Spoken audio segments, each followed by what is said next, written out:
So today's video is going to be all about tenant screening. Tenant screening is probably the most overlooked tool that property managers have in their tool bag that separates us from the amateurs, and this is what separates Limestone investments from most of our competitors. So a lot of laws have changed in the last couple of years. We've had a more liberal legislature come into office, and they've been passing a lot of laws that it's making our life much more difficult to get rid of naughty tenants. What used to take 2 weeks to get rid of a tenant now takes 2 months, if not longer. So tenant screening is an invaluable component of tenant placement for rentals because it's really expensive to get them out now.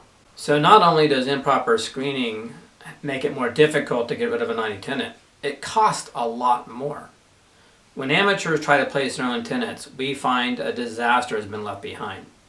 This is an example of an owner who managed his own property. He screened his own tenants, and he saved a few $100s by not having a property manager. Well, the results were catastrophic. The amount of revenue that this guy lost and the amount of damage that this tenant did cost him over $14,000. There are a lot of people who think that by managing their own property, they're going to save money, but in reality, it rarely happens. So let's review some business principles behind tenant screening. Before we even talk about the screening process, let's talk about the business of tenant screening. We're going to talk about standards, and then we're going to talk about volume. So when it comes to standards, the higher your standards of placing tenants, the more likely you're going to get a better tenant.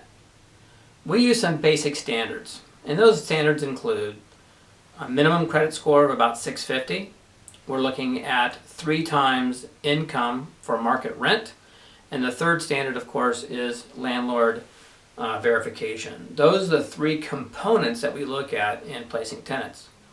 Those standards have increased dramatically in the last couple of years because the legislature has made it more difficult for us to get rid of tenants. So now it's more difficult for a tenant to get into a property. The second business principle is volume. Now, this volume concept is usually something a lot of owners can't wrap their mind around, but it starts with what I call the tenant equation. More volume equal more tenants to select from equal better quality tenants. I call that the tenant equation. So we want a huge amount of volume to enable us to select from a variety of tenants. By having such a large volume, we're able to filter until we get this golden nugget that's going to be called your tenant. Volume is created by having a property properly marketed and prepared. I have a whole nother video on that subject. If you click the link below, you can see a whole video on why that's so important. But the conclusion of that video is we want a lot of people ringing our phones and sending us text messages and emails that are potential clients for that property. We want a lot of prospects. So most amateurs and most of our competitors don't have the capacity to process this volume of tenants. By having these properties posted on over 40 websites, we're getting a tremendous amount of activity on these properties. This activity is measured.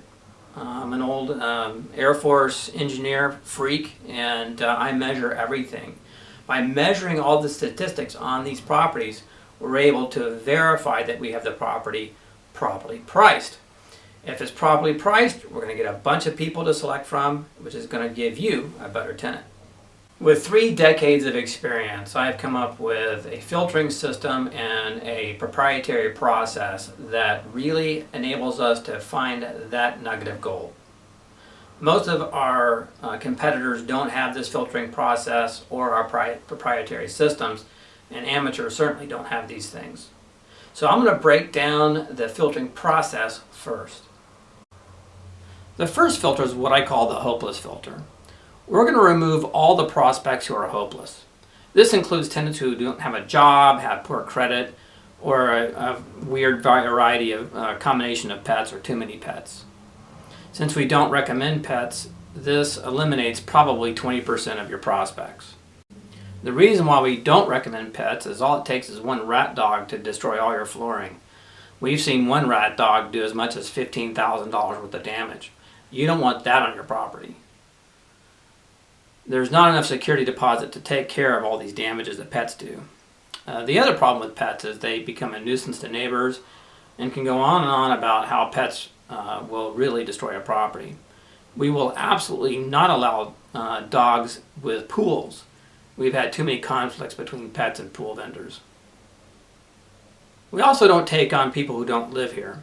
We've had way too many problems with people who look at a property online and then become a pain in the neck once they get here. They don't do anything but fight us and try to get out of their lease. So we're pretty much done with all those people that are trying to book online. The secondary filter is somewhat proprietary, but I'm going to share some secrets with you. In the secondary filter, we're asking some basic background questions, and we're using some software tools that we have purchased that enables us to look at a prospect before they even apply.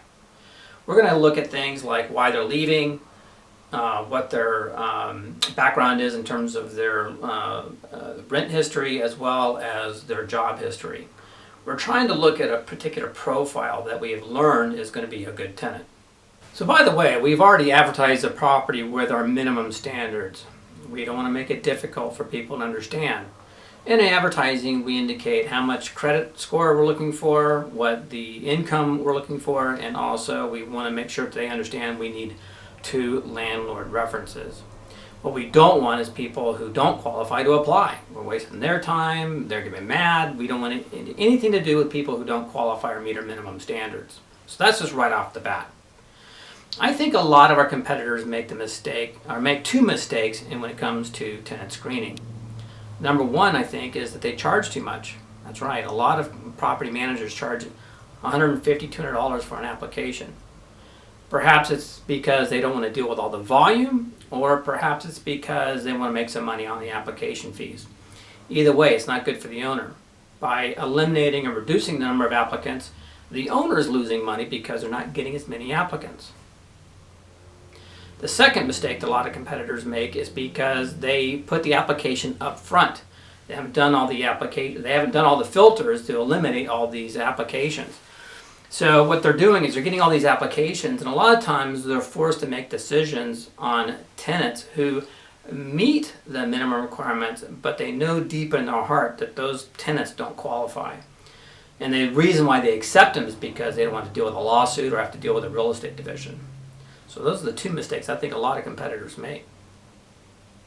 Let's look at the 3 components of an application. Now this isn't necessarily unique to property management companies, because all property management companies look at these 3 things.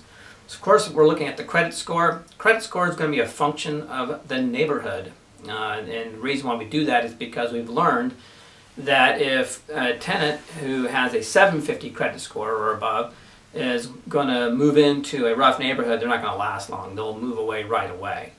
And what we don't want is someone who barely has good credit moving into a bling bling house where they could easily destroy the property. So every property has got its own little credit score requirements. We don't make it a mystery. We make sure you understand what those requirements are, and we also post on the advertising. So the second thing we look at is income. That's a no-brainer. It's just math. We look at their pay stubs and multiply that times 3, and that's how much rent they should afford. So for example, if rent is $1,000, they need to be making more than $3,000. The idea here is that we don't want anyone suffering or struggling with rent. Life's too short. We want them to suffer. We don't have to deal with them later. So that's a no-brainer. The third requirement is a little bit more tricky because we're looking for 2 landlord references. And unfortunately, lately we've had a few landlords throw us under the bus by giving a false verification because they wanted to get rid of the tenant. So sadly, we have to do a little bit more homework now. What we do is we go to a previous landlord to get their information. And we discovered that the previous landlord is actually more truthful because they have no vested interest in the outcome. They've already done the walkthrough, they've already done the security deposit disposition, and they're ready to let that tenant go. They're going to be the ones that give us an honest assessment of that tenant. So we really look closely on that other landlord in terms of how they respond. And by the way, there's a little bit more to it than that, in that we have to use some proprietary software to make certain that the landlord isn't their cousin or uncle or relative that's filling out the application or responding to that landlord verification. So there's a lot more to it. Yeah, this is rocket science. It certainly is. I used to be a rocket scientist. And I've created these processes and systems to enable us to find really good tenants for properties. In fact, it's been so effective that when COVID hit, we went smoothly right through that whole debacle. And the reason why is we had really good tenants. And that of about 200 properties that we managed, we had only about 4 or 5 tenants that didn't pay their owners proper rent. But we eventually got rid of them anyway. And so subsequently to this day, we rarely do an eviction. If we do an eviction, it's usually because some amateur put a rent dodger in that process, in that property. It's not uncommon. We get a call probably every 2 weeks from some poor amateur that got a rent dodger in their property. Says, please help me get them out of there. So do the right thing. Let us put a nugget of gold into your property.